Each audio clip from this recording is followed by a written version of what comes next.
वालेकुम। कैसे आप सब? जी, तो मैं आज अपने बाजार खाईगरा में आई हूँ। ये हमारा बड़ा बाजार है। जिस जगह पे मैं खड़ी हूँ ये हमारा सरकारी हॉस्पिटल है। तो आपको हॉस्पिटल का विजिट करवाते हैं।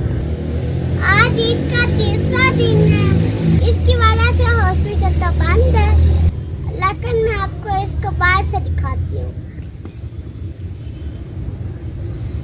ये पानी की टंकी है, से अंदर जाके चेक करवाते हैं। यहाँ पर बच्चों का इंजेक्शन लगाते हैं और यहाँ पर डॉक्टर साहब बैठते हैं जो मरीजों का चेकअप करते हैं।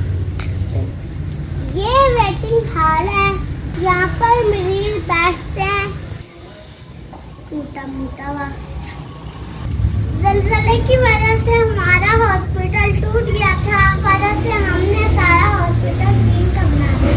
देखो यार, किए जाते हैं। लेबोरेटरी है, यहाँ पे हर किस्म का टेस्ट किया जाता है। मेडिकल स्टोर है, यहाँ से हम लोग मेडिसिन लेते हैं। यहाँ पे कोरोना की वैक्सीन लगती है।